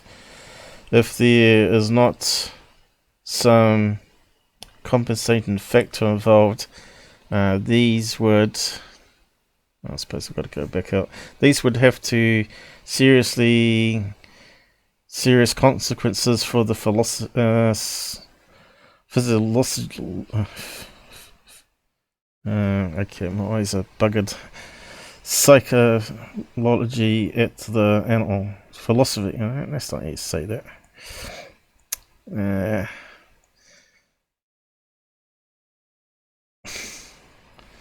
Have we got a speech on this one? Should be speech there, there it is. Physiology. Physiology, okay, that's what I was trying to say. Many physiological phenomena depend upon the amount of the surface area. I wonder if I can make this bigger. Or the amount of total volume. For example, imagine that our animal has no gut and absorbs nutrients across the entire body wall. If we scale up the animal to twice the radius, we will have 4 times as much surface area over which to absorb nutrients. We have 8 times or as much volume of cells which are using these nutrients. So the animal become larger in scale Each cubic millimeter of surface will have to share less and less of the nutrients instead of obtained from diffusion in through the body wall. So what it's saying is just double it in size. You got 8 times more volume. That you're going to have a lot more energy inputs to maintain it. Is one of the problems here. Obviously, you've got to have enough oxygen being sucked in to maintain the body, and there is for insects a certain limitation to how it can do that through the membranes on the body because they don't have lungs. So yeah, it goes on a wee bit here, as you can see. I'll post a link to that page here. It sort of goes into all the science, talking about the height. So obviously the density of the bones would get bigger too, but in this case the exoskeleton would get so heavy it'd be like armor plating, that they wouldn't be able to move. So there are a lot of factors involved here that you can't scale up an insect to human size, right? It's talking about flies. There's quite a lot on that page. Too much for me to go over today. But it makes sense. Scaling up insects. So that tells me the aliens are not, the mantis are not insects. In the traditional sense, even though they look like mantis. So if we go back to the page again and look at some of the shorter answers. What's the limit on insect size? What if that gives a little thing? 2 possible constraints are open circulatory system and the exoskeleton, which is what I said. Breathing and outside plating. So obviously they can't have normal outside plating, the aliens. What else we got here? How does an insect increase in size? Insect growth is constrained by the inelastic exoskeleton, and development involves a series of molts. Insects that undergo 3-stage metamorphosis, like a pupal stage, and adults develop through a series of nymphat stages. The bigger level relationship at the insects is unclear. Sounds very painful. So basically you break off your outer skin and you have a soft skin that then sort of expands into its place bigger and hardens. Whether alien greys would do that, or mantis, I don't know, but I don't think so by this, because as we found out, if you scaled up an ant, it would collapse under its own weight because its strength wouldn't be able to hold up the body because of the thickness of the molecules, the atoms, the plating on the skeleton. But even though an ant can normally lift up in its jaws 200 times its weight, which is kind of strange, right? A small insect can lift very heavy weights, but if you scale it up, it can't even hold itself up. And that's all to do with volume and density and all that sort of stuff. How strong? I think it's 200 times as an ant. Let's just check that. No, it's not 200. Let's see, what's it saying here? Average ant can carry between 10 and 50 times its own body weight. Okay, that's okay. And run at approximately 300 meters an hour and rate of nearly 800 times its body length a minute. But it's not actually telling us how strong it is. Average ant can carry between 10 and 50 times its own body weight. So,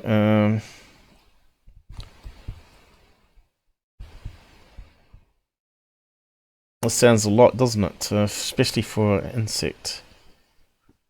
So it's not 200 times, it's 50 times, that one. Are ants stronger than humans? When it comes to strength, all ants together could lift 22 trillion pounds, plenty to pick up the whole of humanity and carry them on their backs. Humans, on the other hand, can lift just a measly 1.2 trillion pounds, but this is still enough to lift 10,000 trillion ants. That's a kind of strange mathematical thing, isn't it? What is the strength of the ant? Should say 50. Yep, there we go. Ants the strongest animal? Arguably, the strongest animals are actually the smallest. Ants are famously among the best super atom weight power lifters in the world. He found they could only carry up to 100 times their body weight. So, what's going on there? So he's 10 to 50 times their body weight. Then it says different later. So let's have a look at that link. So does it mean mantas are strong? Is the question. I've heard that they've got a bit of a grip, right? When the alien greys grab you, they're quite strong.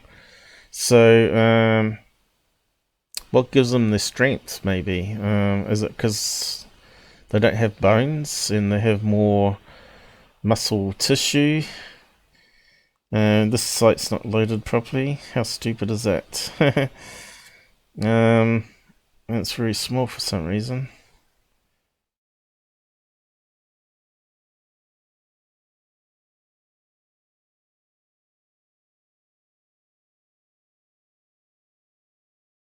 Now we can sort of read it. Where's the thing about the 100?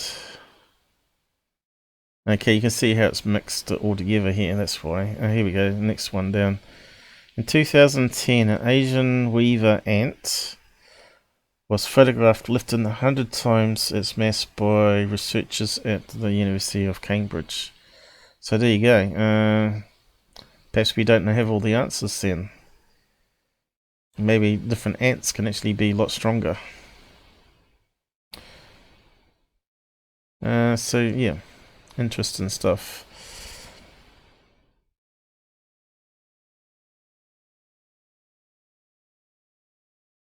Don't know if there's anything else there we need to cover really. So that sort of debates whether aliens are insects, and obviously they're not. But there could be a hybrid insect, I guess. And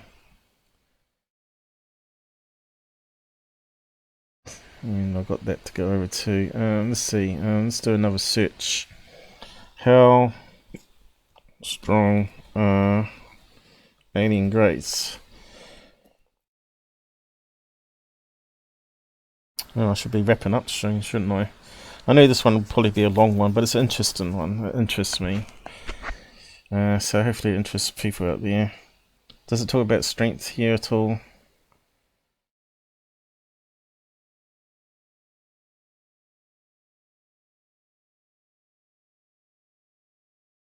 It doesn't really, does it? So it's more questions than answers again. So we need to really get in contact with alien greys and interact, and then we can start making a library of information. If they're biological robots, right, you'd expect them to be super strong too, wouldn't you? You've seen it on movies. Maybe I've never seen a documentary where they're programming a robot to lift up an egg without cracking it, and they're trying to work out these soft membranes that go over the finger that sort of, as you press hard on it, it creates electrical resistance, and they know how hard it's pressing. It was a really interesting documentary. So it makes you wonder what the future holds. Some flying cars and robots that sort of do all the heavy lifting around the house, or vacuum cleaning or gardening. Wouldn't that be handy? No more mowing lawns. Have a robot to do it.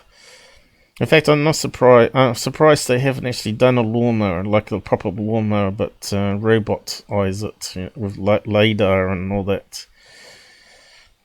and sense anything approaching it, like a cat or something, and puts out a beeper. Yeah, get out the way. But yeah, nothing about how strong they are here. So I'll just wrap up on this last video. It's going to creep you out. Spoiler alert.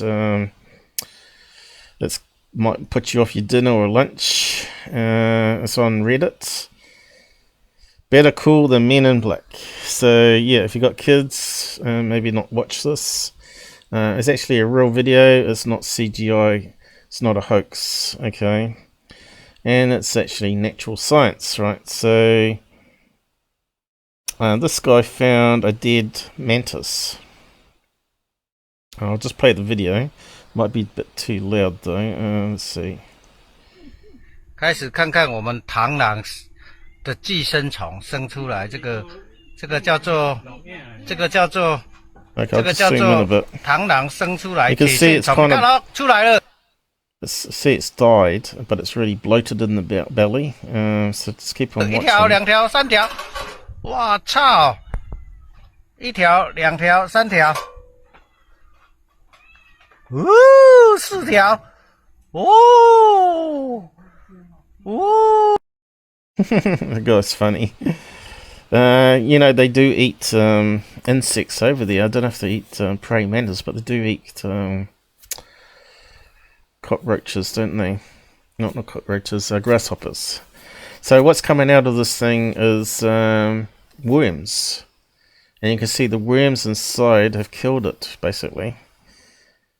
Overpowered it, you know. There's 1, 2, 3 there so far. Let's just keep on watching it. 螳螂的最新的寄生虫哦， All that inside that poor mantis. 活了60岁才亲眼看到，哇操！ There's another one 哇，我 coming 60岁 out. 才 Or 看 the 到 other 这 end of 个 it. 精彩画面。哎呦，是我啦，我活了60岁。操，你看，各会看死的，惊死人啊！一个不倒讲，一个不倒讲，四只，一只上我。 Amazing. So that looks like 4 worms there, doesn't it? Why did it stop there though? Oh right, it did get to the end. So they call it horsehair worms. They're pretty common parasites in insects. But now that their host was apparently murdered, they're trying to escape to a more verdant, spineless parasites. Pastors, I mean. They pretty much did the murder part. Yeah, they would have killed it probably, I think. Actually, they do not always kill the host. They hijacked the brain and make the insect lust for water, and then the insect goes into the water and the worms hop out into the... continue the cycle. The bug can still be alive at this point depending on which inside the worms ate. Horrible, isn't it? Yeah. You can see how big they were. Imagine having that inside you as a human. Disgusting, isn't it? I'll put the link down the side there so you can have a watch it on your big screen if you want to, but try not to scare the family too much. Well, they're called horsehair worms. Because I didn't know that until I was researching Mantis alien, right? That just seemed to pop up. Inside insects. You always learn something on my channel. And so we type in horsehair worms, let's have a look. I don't know if they infect humans, but it sort of creeps you out. Or creeps me out anyway. I know we do suffer from worms. We got hookworms and ringworm and roundworm is the most common one that we get infected with.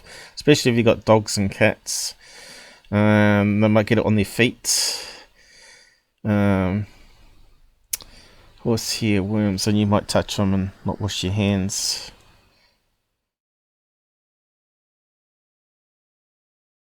Let's see what comes up here. There we go, got a picture here. Surge creature of the week, the parasitic worm.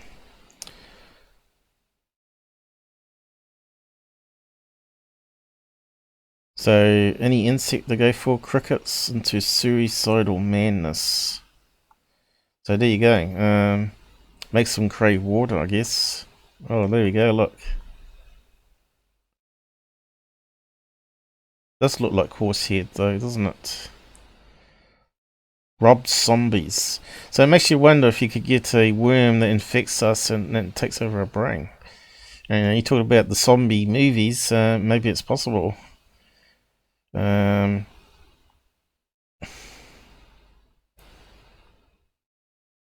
Interesting stuff though. I might just post a link to that too. We won't go over it because there's trying to cut down the show length. And I'm doing lots of shows lately, and I've got to do so much other stuff too, and I still have yet to go through those other tabs there on another episode. And by then there'll be some more stuff to debunk, obviously from third phase. Worms.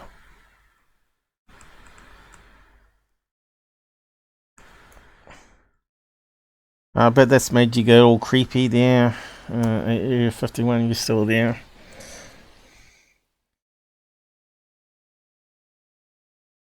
Will it close down? Yep. So I don't know if there's anything else they put there. Unfortunately, there are brain parasites that are adapted to humans, found in cat poop. There you go, that's what I was saying. So you can go and read all that if you want to. I know the tapeworm could get the brain, cause seizures, right? And cause tumours in the brain. Right, we want to know if the horseworm infects humans. That's the other thing before we wrap up. Horseworm. Horse here. Worm. Can humans be infected? There we go. Harmless to vertebrates because they can't parasitize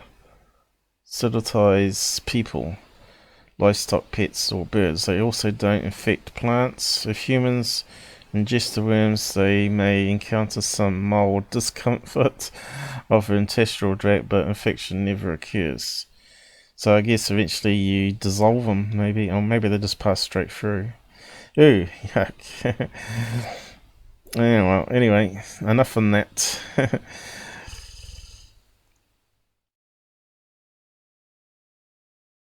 Good for a sci-fi movie, anyway. Yeah, we have to get onto the other stuff next time, I think. And I'll leave it there.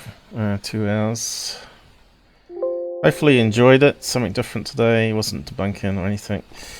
It's sort of more questions than answers though.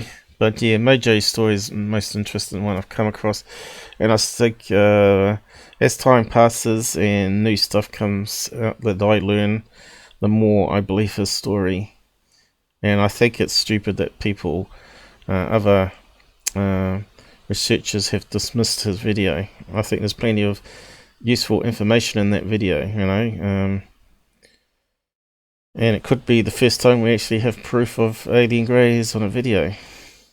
It's just a shame he didn't have another one set up on tripod that was filming it. That would sort of help his case as well. And it's a shame that after they flew away, he didn't actually put on waders and actually go out there to see if there's any evidence himself with big spotlights, or film the next day and show this is what it is in daytime and have a look around in daytime. So there were some things that I found a wee bit suspect in the way he did things.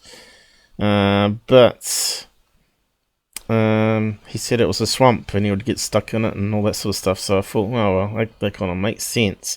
But still, you could film the next day and overlay it and say, you know, you don't have to give off your location. You just have to film the area, right, and just overlay it like I do in the editor. and you can work out the distances and all that, and do the investigation yourself if you're not going to bring out MUFON to do it. But anyway, that's all I'm going to say on that. Maybe he'll come along again and talk more about his experiences there. But yeah,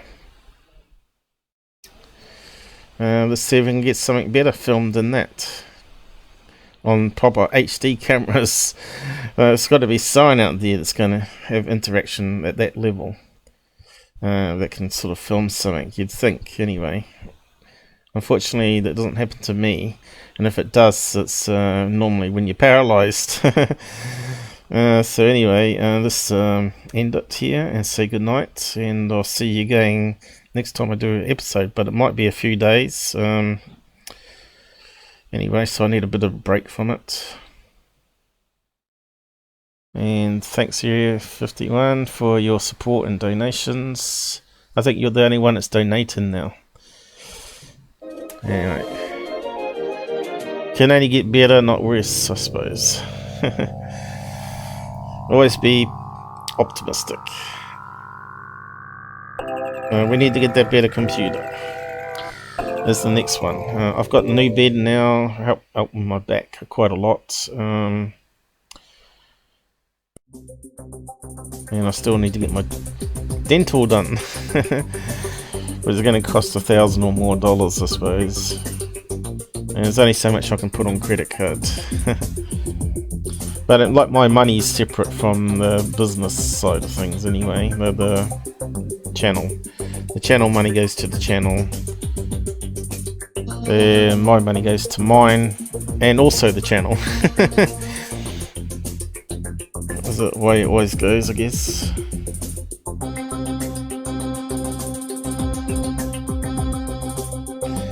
I should have really said goodnight on the side, shouldn't I? But anyway, it doesn't matter. The CPU's too busy now.